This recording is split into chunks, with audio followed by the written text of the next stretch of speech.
Salve, querido primeiro distante, tranquilo? Se você já está há um tempo na pesquisa ou já está há muito tempo na pesquisa, você já reparou o seguinte, que existem informações que a gente ainda não está preparado para entender. São nesses momentos que a gente trava na pesquisa e não consegue avançar, porque a gente não tem determinadas bases de dados, determinadas histórias da nossa própria família, que a gente possa utilizá-las para avançar na pesquisa. Claro que eu não estou falando daquele momento que a gente trava por falta do documento, porque determinado cartório queimou e a gente não tem acesso a tal documento. Não é esse o caso. O aspecto que eu quero dizer é da informação existir, o documento existir, mas a gente não está preparado para entender determinada informação. E são nesses momentos que a gente precisa de tempo e a gente precisa de paciência, muita paciência. E eu vou dar alguns exemplos sobre a minha própria pesquisa de como isso aconteceu. Há uns 5, 6 anos atrás eu fui para Joinville fazer algumas pesquisas da minha família e fui conversar com alguns parentes. No caso, a média de idade deles girava em torno de 85 a 95 anos. E todas essas conversas que eu tive lá com esses parentes, eu gravei em áudio. E aí, ano passado, eu estava ouvindo novamente essas gravações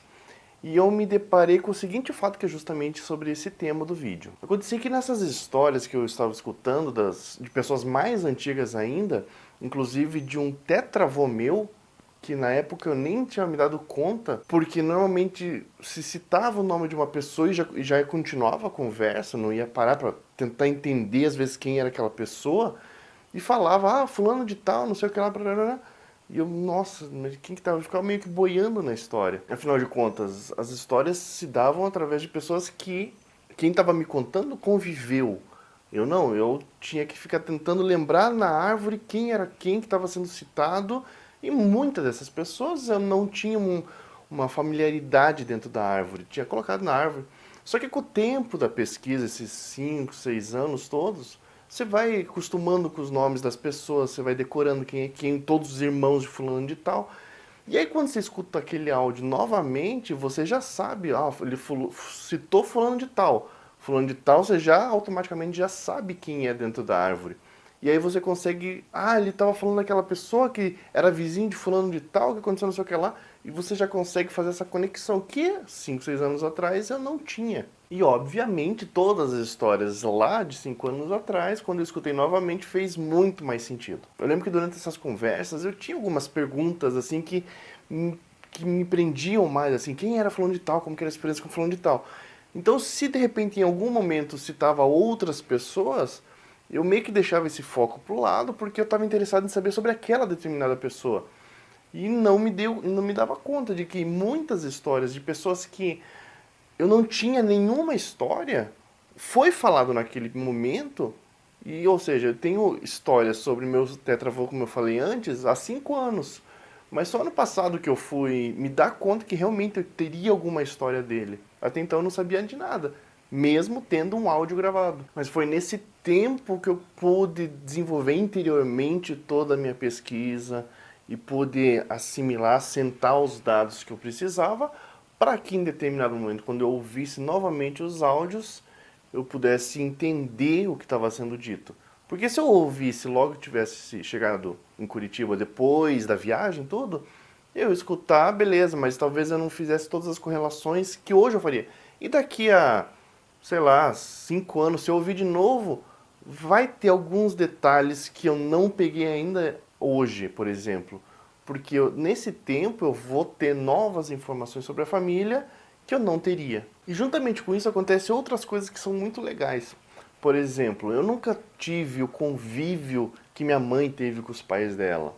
Óbvio que não. Primeiro porque eu já nem tive convívio com eles, algum, né? Porque eles faleceram antes de eu nascer. Mas mesmo que eu tivesse, seria outro tipo de convívio. Óbvio. Eu seria uma criança. Mas o interessante é que como eu trabalho fazendo esse tipo de pesquisa, eu consigo informações de diversas fontes diferentes sobre as pessoas, por exemplo, sobre meus avós. Eu tenho histórias que minha própria mãe não conhecia, que eu encontrei em jornais de época, ou até mesmo fotos que minha mãe não conhecia. Outro dia aconteceu uma coisa engraçada, de que a gente estava conversando sobre o meu avô, não o pai dela, o meu outro avô, pai do meu pai, e de repente, em um determinado momento, a gente estava falando sobre uma amiga dele, que era também austríaca, e ela não conseguia lembrar o nome, tentava lembrar, e de repente na minha cabeça veio, eu falei dela, fulano de tal, não sei o que lá. E isso é uma coisa muito legal da pesquisa, de você conseguir fazer toda essa associação de pessoas. Filho da prima de não sei quem, você saber o nome mesmo, sem precisar ficar consultando, porque você mexe com isso, você olha, você vê foto, você associa com tal pessoa. Então, quando tá falando de fulano de tal, alguma coisa assim, eu já consigo associar. Fulano de tal é filho de tal, que é irmão de tal, que tem o parentesco lá em cima comigo. Mas como eu disse, a experiência de convívio com determinadas pessoas eu nunca vou ter. Como eu falei já num outro vídeo sobre a gente preservar as nossas próprias memórias, né? Seja através de um diário, seja através de vídeos, por exemplo, como esse que foi a intuição inicial de criar esse canal, foi de alguma forma preservar as memórias da minha família, porque afinal de contas, como eu não estou escrevendo, quer dizer, até no começo do canal eu não estava escrevendo nada, hoje eu já tenho escrito algumas coisas sobre a família, mas era preservar para que as minhas filhas, por exemplo, tivessem acesso, porque vai que eu morro hoje, vai que eu morro amanhã, sabe Deus quando eu vou morrer, mas isso vai ficar preso aqui na minha cabeça. Se eu não passar isso de alguma forma, todas as histórias, toda a pesquisa que eu fiz da minha família serviu de nada. E por último, uma coisa muito legal, além de que conversar com os mais antigos já é uma coisa legal, é reunir diversas pessoas da família que são antigos, irmãos dos avós, por exemplo, ou a mãe com algum tio dela, alguma coisa assim, que você consiga fazer esse compartilhamento de experiências. Porque, afinal de contas, é como eu sempre falo, é como um prisma, né? A gente enxerga determinada história através de um lado do prisma. Mas, sei lá, o nosso pai enxerga esse mesmo ocorrido de outro lado.